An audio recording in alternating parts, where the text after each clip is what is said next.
EI, Nick and Ren? Sure. Yeah, I think that makes sense. Okay. So Frank, on the EDI side, I think you know the drill by this point, trying to figure out who the key players are across the different end markets and how the landscape's evolved. Yes, on the EDI side, I think you want to make a distinction between two major pieces of it.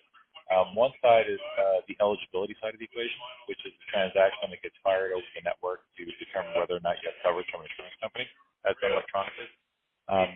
That is alternately known in the industry as real time, because you get an answer immediately, you put in the system, it's kind of thumbs up, thumbs down. Frank, are you able to go to a spot that's probably a little less noisy? It's really tough to hear you. Oh, I'm sorry. Hold on a second. I'm making an announcement. I'll see if I can. Give me a second. So on the EDI side, I think what you want to do is make a distinction between two different places.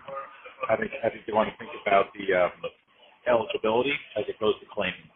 Eligibility is when you show up at a hospital and you kind of fire your transaction, decide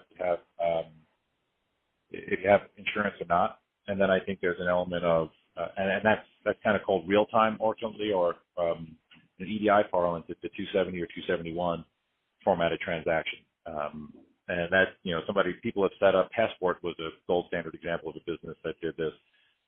They basically set up a very sophisticated front-end system to help really help people with the eligibility and get a lot of information on the customer deductibles, other stuff from their insurance, and, made some inroads into the hospital and the market, just providing that enhanced eligibility capability. So that's kind of step one. Step two of the EDI vendors are the folks who provide the claiming, which in EDI parlance is kind of an 837 filing, and then the remittance device to get back from the payers in 835 formatted.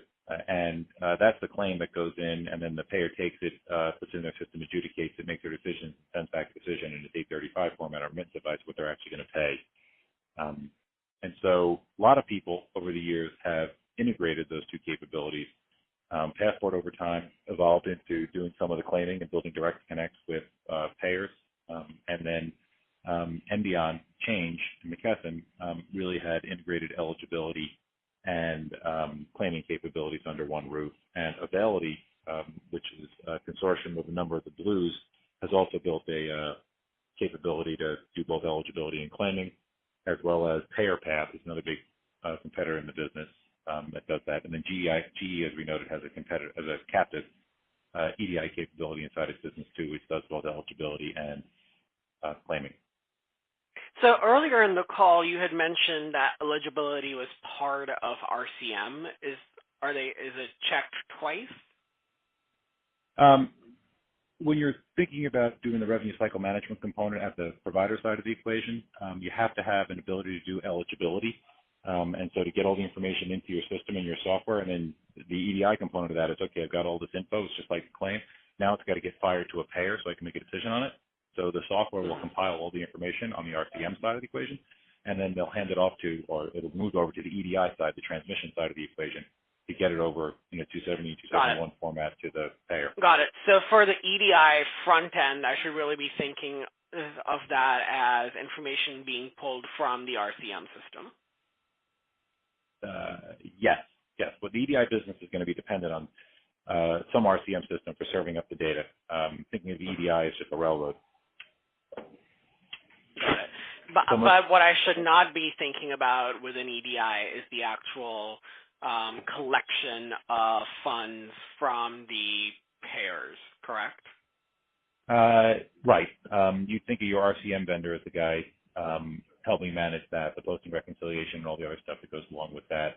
And that it's never a completely bright line. There's some overlap. When does the RCM system end, and what is the EMR system capable of doing in terms of some of the posting and reconciliation and transmission of funds and stuff?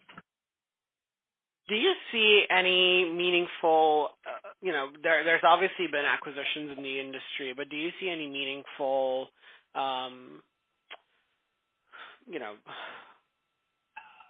advantages to having sort of a one-stop shop and, Epic or Cerner buying, a top EDI provider and a top RCM provider?